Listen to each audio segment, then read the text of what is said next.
چې هغوی به په ملکونو ګرځېدل او په علاقو باندې به ګرځېدل او د الله د دین دعوت په خلکو ته ورکوو. د خواجه معین الدین چشتی اجمیری رحمت الله علیه باره کې مشهوره ده، وایي چې بنګال ته یو سفر کړی په هغې کې 7 لاک هندوان په یو ځای مسلمانان شوي. څومره؟ 7 لکه هندوان. اجمیر شریف والا خواجه معین الدین چشتی رحمت الله علیه په یو سفر کې الله جل شانه د هغه نه د 7 لکو هندوانو خدمت واغستو. هغه خلکو کې اخلاص او هغه اولیاء سره د خلکو محبت هم ډیر زیاتو. په دغه سلسلو کې یوه چشتیه سلسله ده، یوه قادریه ده، یوه سهروردیه ده او یوه نقشبندیه ده. دې ټولو د دین خدمت کړی دی، د قوم خدمت کړی دی. قوم همیشه د پاره د جهنم نه بچ کړی او د جنت طرف ته راوستی دی. په دې کې ډیر بادشاهان هم داسې وو چې هغوی به د خپلو علماو سره کلک ولاړو، لکه محمود غزنوي رحمت الله علیه. دا د حضرت ابوالحسن حرقانی رحمت الله علیه زمانه کې او ابوالحسن خرقانی رحمت الله علیه د خپل زمانی ولیو. خپل خانقای چلیدا، خلق په ولا راتلل او خلقو ته به د الله په دین باندې بیعت ورکو او د الله د دین د نورو لارو نه به ورته بیعت ورکو چې دغه لارو نه بزان ساتي. په دغه کې محمود غزنوي رحمت الله علیه بدل تراته بادشاہ یو ځل دې ناسته دی او سرګو منځي لګیا دی. داسې شیمپو او دا صابونونه خو نو، مرید ورله لګیو. دی ورته وی چې بچیا زما دا ویښته خو لوی لوی دي، لوی لوی ویښتې ساتلو، ته دا وګوره چې دی ولې خارخ کوي، څه وجه کیدی شي؟ او چې وکتو حضرت ډېره خشکي جمع شوې. دې وخت کې محمود غزنوي رحمت الله علیه راغی، نو دته یو مرید زر راغی، حضرت بادشاہ راغی. وی ښه بیا بل راغی، حضرت بادشاہ مخامخ شو.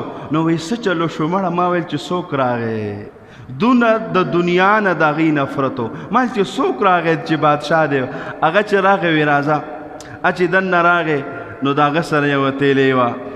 دی ابوالحسن خرقانی رحمت الله علیه ته وی حضرت دا د پیسو تیلې والی، دا مې تاسو له راوړې د هیرې او جواهرات تی ورکی. ورته وی صبر وکړه. یوه اوچه روټۍ پرته وه، هغې دله ورکوي دا واله. چې کله هغه روټۍ د خولې ته کچکې تی و، د دې حلق نه لاندې هغه نوړۍ نه تېرېده. ورته وی څنګه چل دی؟ وی حضرت ډېره سخته نوړۍ دی راکړه. وی ولې؟ وی نه پستېږي او نه تېرېږي. وی دقه شان که دا پیسې دې ماله راکړې که نه، نو دا به نه حلق نه لاندې تېرېږي او نه زه ځان سه لاس کې ساتلی شم. نو هغه پوه شو چې دغه خلک دا د دنیا والا نه دي، دغه خلک د دنیا سره د تعلق والا نه دي، بلکې دغه خلق په دنیا کې د الله د دین د راوستو والا دي.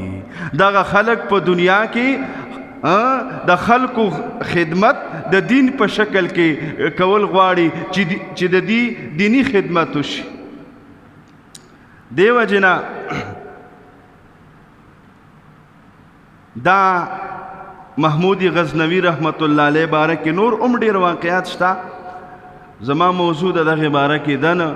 نو هغه دی چې کله وفات شو نو چا خوب کې ولیده چې ورته وی چې څنګه چل دی الله د سره څه معامله وکړه؟ وایي زه چې کله د دې حضرت دې خانقاه ته رالم نو دغه وخت کې یو مرید لګیا و، زه یې جارو کو د خانقاه، دی جارو کوله. وایي دغه دوړې زما په مخ باندې ولګېدې.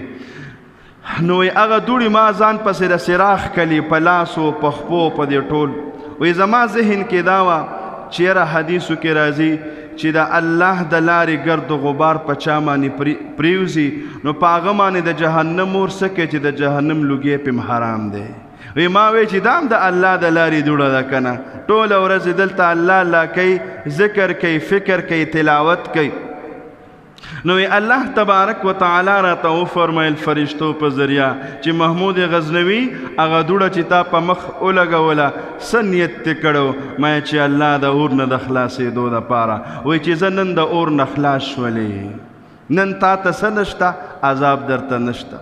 دا محمود غزنوي رحمت الله علیه یو ځل د خپل حضرت لراغه ابو الحسن حرقانی رحمت الله علیه ته وی حضرت یو قله دغه نه فتح کیږي او ډېر د کفر او د شرک یو لویه اډه ده چې دا به څنګه فتح شي هغه ورته وی آسان کار دی وی چې کله هلته لاړ شي فوج د سرۍ پخواني بادشاهان به د خپل فوج سره یو شان جنګېدل دا به نه و چې فوج به ور واچو دوی به بل ځای پراته نه د فوج نه به مخکې د هغه جرنل روانو وروسته به ورپسې بیا نور فوج روانو نو دی بادشاه هم جرنل هم خو ده دا قلا ختمول غواړه چې یاره دا به څنګه ختمه شي چې کله هلته ورسېدو نو هغه ورته ویلي چې ورسېږي 2 رکعته نفل به وکړي صلات حاجت بادشاهي چاته ودرو الله دا وی چې کله دې نفل وکړه بیا به د الله نه وغواړئ چې یا الله څنګه چې د پیغمبر علیه السلام